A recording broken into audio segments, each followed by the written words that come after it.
Hello மக்களே! ஜானகி மாயா செம்ம இன்ட்ரெஸ்டிங்கா போயிட்டுருக்கு. நம்ம கதிருக்கு தனா கன்சீவா இல்ல அப்படிங்கிற ஒரு உண்மை தெரிய வருது.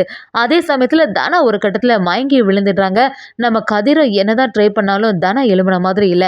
ரொம்பவே பயந்து போன நம்ம கதிரும் மாயா சின்னுக்கு ஃபோன் பண்ணி பார்க்கும்போது, அவங்களும் ஃபோன் எடுத்த மாரி இல்ல. நம்ம கதிர் தனாவ கூட்டிட்டு வெளியில வராங்க. ஒரு கட்டத்தில வீட்ல உள்ளவங்க கதிர பார்த்தாங்களா? அதுக்கப்புறமா என்ன ஆச்சு? நம்ம கதிர் எல்லா உண்மையும் வீட்ல சொன்னாங்களா? வீடியோக்குள்ள போறதுக்கு முன்னாடி நம்ம சேனலுக்கு சப்ஸ்கிரைப் பண்ணிருங்க.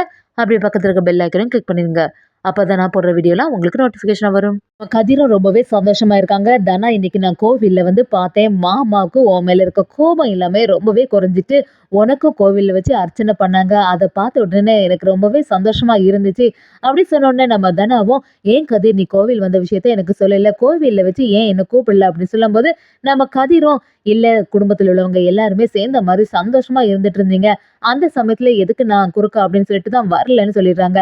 அத கேட்டு நம்ம தனாவும், "என்னதான் இருந்தாலும் நீயும் சேர்ந்த மாரி கோவில்ல இல்லாதது எனக்கு கொஞ்சம் வருத்தமா தான் இருந்துச்சுன்னு" சொல்லிடுறாங்க.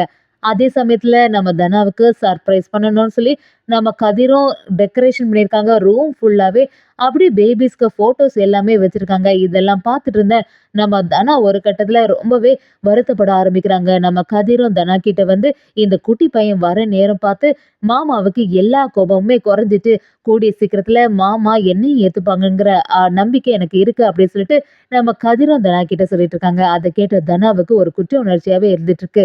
கதிர் நம்மள இந்த மாரி நம்பிட்டு இருக்கானே! நம்ம வயித்துல குழந்தை வளருதுன்னு சொல்லிட்டு கதிர் ரொம்பவே ஆசையா இருக்கான். நம்ம இதுக்கு மேல உண்மைய மறைக்கிறது சரியே இல்ல. கண்டிப்பா கதிர் கிட்ட எல்லாத்தையும் சொல்லியே ஆகணும்னு சொல்லி நம்ம கதிர் கிட்ட தனாவும் எல்லாத்தையும் சொல்ல ஆரம்பிக்கிறாங்க. கதிர் இதுல வயத்துல ஒண்ணுமே இல்ல. குழந்தை எதுவுமே இல்லடா அப்படின்னு சொன்ன உடனே நம்ம கதிர் அப்படியே ஆச்சரியப்படுறாங்க. என்ன சொல்றதுனா எனக்கு எதுவுமே புரியல. என்ன ஆச்சு அப்படின்னு விசாரிக்கும்போது நம்ம தனாவும் அந்த இடத்துல சொல்ல ஆரம்பிக்கிறாங்க.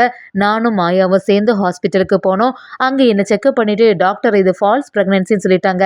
பிரெக்னன்ட் ஆன மாதிரியே ஒரு சிம்டம்ஸ் இருக்கும். ஆனா ரியலா பார்த்தா அப்படி இருக்காது அப்படின்னு சொன்ன உடனே நம்ம கதிர் அந்த இடத்துலயே ஃபீல் பண்ண ஆரம்பிக்கிறாங்க. அத பார்த்து நம்ம தனாவும் கதிர சமாதானப்படுத்தி பார்க்குறாங்க. சரி கதிர் நீ எதுக்குமே வருத்தப்படாத. இத நான் முதல்லயே சொல்லியிருக்கணும். ஆனா நீ ரொம்பவே ஆசையா இருந்த அந்த சமயம் பார்த்து இந்த மாரி உண்மைய சொல்லியிருந்தேன்னா நீ ஏமாந்து போயிருப்பன்னு சொல்லிட்டு தான் நான் இத மறைச்சிட்டு இருந்தேன். என்ன மன்னிச்சுடுடா அப்படி சொல்லும்போது நம்ம கதிரும் தனாவ பார்த்து தனா நீயும் ரொம்பவே ஆசையா தானே இருந்திருப்ப. அது மட்டும் இல்லாம வீட்ல உள்ளவங்க எல்லாருமே ஒரு எதிர்பார்ப்போட இருந்துட்டு இருக்காங்க. இப்பதான் மாமாவுக்கு எல்லா கோபமும் கொஞ்சம் கொஞ்சமா குறைஞ்சிட்டு வருது. இந்த சமயம் பார்த்து இது உண்மையிலேன்னு தெரிஞ்சுன்னா மாமா எப்படியுமே கோபப்படுவாங்களே அப்படின்னு சொல்லிட்டு நம்ம கதிரும் தனா கிட்ட கேட்கும்போது தனாவும் எனக்கும் அதுதான் பயமா இருக்கு. அப்பாவுக்கு என் மேல ரொம்பவே கோபம் குறைஞ்சிட்டு ஆனா எப்படிதான் அத சொல்றதுன்னு கொஞ்சம் பயந்து தான் நான் எதுவுமே சொல்லாம இருக்கேன்னு நம்ம கதிர்கிட்ட சொல்லிடுறாங்க. நம்ம தனாவும் ரொம்ப ஃபீல் பண்றத பார்த்துட்டு இருந்த கதிரும் சரி நீ எதுக்குமே கவலைப்படாத. நேரம் கரெக்டா வரும்போது மாமா கிட்ட எல்லாத்தையும் எடுத்து சொல்லி புரிய வச்சிடணும். அவங்களுக்கு எப்படியும் ஒரு நம்பிக்கை கொடுக்காத அப்படி சொல்லிட்டு நம்ம தனா கிட்ட கதிர் சொல்றாங்க. கன்சீவ் ஆகலன்னு தெரிஞ்சுட்டு என்னதான் வருத்தத்துல இருந்தாலும் நம்ம கதிர் அதை வெளிக்காட்டாம நம்ம தனாவுக்கு ஆதரவாவே இருந்துட்டு இருக்காங்க. அதே சமயத்துல நம்ம பார்வதியும் பத்மா கிட்ட என்னதான் பண்ணாலும் இந்த உண்மையை நிரூபிக்கவே முடியல. ஏற்கனவே ஹாஸ்பிட்டல்ல தனா கன்சீவா இல்லைன்னு சொல்லியிருக்காங்க. அப்படி இருக்கும்போது இங்க உள்ளவங்க எல்லாருமே மாத்தி பேசுறாங்களே. இந்த குடும்பத்துல உள்ளவங்க எல்லாரும் தனா கன்சீவா இருக்காங்கன்னு சொல்லிட்டு இப்படி எல்லாம் கோவில்ல வச்சு அவளுக்கு மரியாதை எல்லாம் செலுத்திருக்காங்க. இந்த மாதிரி ஒரு விஷயம் நடக்கவே கூடாது. இதெல்லாம் உண்மை இல்லைன்னு தெரிஞ்சுன்னா கண்டிப்பா ரகுராம் மாமா அவளை வீட்டை விட்டு வெளியில அனுப்பிடுவாங்க அப்படின்னு சொல்லி பார்வதியும் பத்மா கிட்ட சொல்லிட்டு இருக்காங்க. அதை கேட்ட பத்மாவும் நீ சொல்றது எல்லாமே சரிதான். ஏற்கனவே அந்த மாயா டான்ஸ்குள்ள ஆரம்பிக்கிறதுக்குள்ள கொஞ்சம் கூட எனக்கு விருப்பம் இல்லை. என்னதான் சொன்னாலும் அண்ணா இன்னும் மாயாவுக்கு சப்போர்ட் பண்ணிட்டே இருக்காங்க. என்ன பண்றது அப்படின்னு சொல்லி நம்ம பார்வதியும் பத்மாவும் குழம்பி போய் நிற்கிறாங்க. பார்வதியும் புவனேஸ்வரோட உதவியை கேட்குறாங்கன்னே சொல்லலாம். கதிரும் தனா கிட்டே சரி தூங்கிய டைம் ஆயிட்டு நீ எதை நினைச்சு வருத்தப்படாத அப்படின்னு சொல்லிட்டு தூங்க ரெடி ஆகுறாங்க. நம்ம தனாவுக்கு கொஞ்ச நேரத்துல மயக்கம் வர மாதிரி இருக்கு. தனாவும் அந்த இடத்துலயே மயங்கி விழுறாங்க. இத பார்த்துட்டு இருந்த கதிர் அப்படியே பதட்டம் ஆகுறாங்க. தனா உனக்கு என்னாச்சு அப்படின்னு சொல்லிட்டு பதட்டம் ஆகி தனாவோட ஃபேஸ்ல எல்லாம் தண்ணி தெளிச்சு பார்க்குறாங்க. என்னதான் பண்ணாலும் தனா எழும்புன மாதிரி இல்ல. என்ன தண்ணி தெளிச்ச அப்புறமும் தனா முழிச்சே பார்க்கல. தனாவுக்கு ஏதாவது பிரச்சனையா இருக்குமோ அப்படின்னு சொல்லி நம்ம கதிரும் பயங்கரமா டென்ஷன் ஆறாங்க. இப்ப என்ன செய்யறது? நம்ம வீட்டை விட்டு வெளியில கூட போக முடியாதே.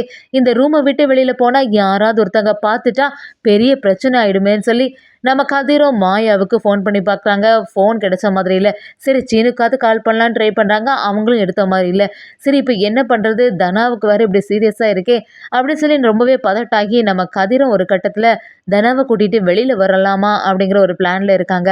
எப்படியாவது தனாவுக்கு எந்த பிரச்சனையும் ஆகக்கூடாது அப்படின்னு சொல்லிட்டு கடவுளை வேண்டிட்டு இருக்காங்க. கதிரும் தனாவை கூட்டிட்டு வெளியில வரும்போது மாயா கவனிச்சிடுறாங்க. மாயா நம்ம கதிருக்கு ஹெல்ப் பண்ண ஆரம்பிக்கிறாங்க. என்னாச்சு கதிர், எதற்காக நீ இந்த ரூமை விட்டு வெளியில வந்த, என்ன விஷயம்னு விசாரிக்கும் போது நம்ம கதிரும் தனா நல்லா தான் இருந்தா திடீர்னு இந்த மாதிரி மயங்கி விழுந்துட்டா, எனக்கு ரொம்பவே பதட்டம் ஆயிட்டு அப்படின்னு சொல்லும்போது மாயாவும் இனிமே கவலைப்படாத தனாவை நான் பாத்துக்கிறேன்னு சொல்றாங்க. நம்ம கொஞ்ச நேரத்துல நார்மல் ஆயிடுறாங்க. அதை பார்த்துட்டு இருந்த மாயாவும் என்னாச்சுன்னு கேட்கும்போது நம்ம தனா எல்லாத்தையும் சொல்ல ஆரம்பிக்கிறாங்க.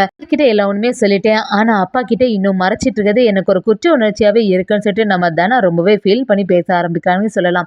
ஒரு கட்டத்துல கதிரும் நம்ம தனா கிட்ட இனியும் எல்லா உண்மையும் மறைக்கிறது சரியே கிடையாது. என்னைக்கா இருந்தாலும் வீட்டுல உள்ளவங்களுக்கு தெரியதான் போகுது. இதெல்லாம் மறைக்கக்கூடிய விஷயமே இல்ல. நம்ம கிட்ட இந்த விஷயத்த பத்தி சீக்கிரமா சொல்லிடணும்னு நம்ம கதிரும் சொல்றாங்க. அதை கேட்ட மாயாவும் இதெல்லாம் சரிதான். ஆனா பெரியப்பா இப்ப இருக்க சிச்சுவேஷன்ல இந்த மாதிரி தனா கன்சீவா இல்ல அப்படிங்கிற விஷயம் மட்டும் தெரிஞ்சுன்னா ரொம்பவே கோபப்பட போறாங்க. இப்பதான் பெரியப்பாவோட மனசுல கொஞ்சம் தனாவுக்கு மேல பாசம் அதிகமா இருந்துட்டு இருக்கு. அதை வெளிக்காட்டுறாங்க. இது மட்டும் உண்மை இல்லைன்னு தெரிஞ்சுன்னா என்ன நடக்க போகுதுன்னு நினைச்சாலே எனக்கு கொஞ்சம் வருத்தமா தான் இருக்கு.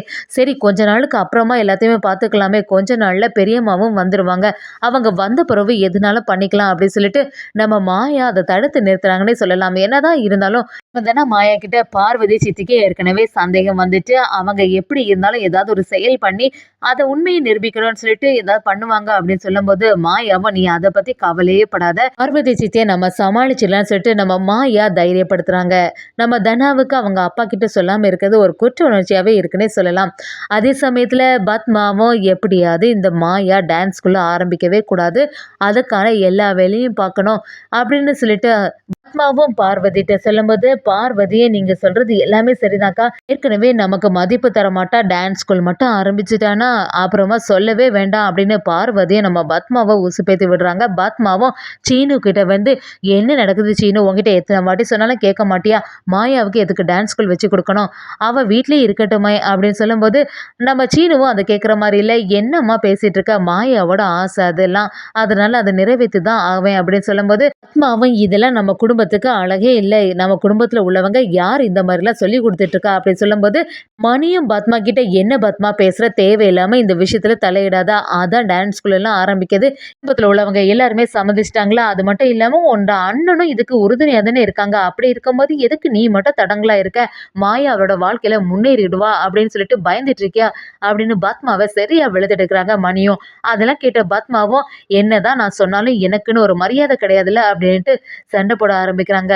ஒரு கட்டத்துல பத்மாவும் பார்வதியும் சேர்ந்து மாயாவோட டான்ஸ் ஸ்கூல் நடக்கக்கூடாது, ஆரம்பிக்க கூடாதுன்னு சொல்லிட்டு ஒரு திட்டத்தை போடுறாங்கன்னே சொல்லலாம். சீனுக்கிட்ட எத்தனை நாள் தான் கதிர் இந்த ரூமுக்குள்ளே இருக்க முடியும், கண்டிப்பா அவன் மேல எந்த தப்புமே இல்லைன்னு சொல்லிட்டு சீக்கிரமா நிரூபிச்சே ஆகணும்னு அதுக்காக எல்லா ஆதாரத்தையும் தேடி நம்ம மாயாவும் சீனுவும் களத்துல இறங்குறாங்கன்னே சொல்லலாம்.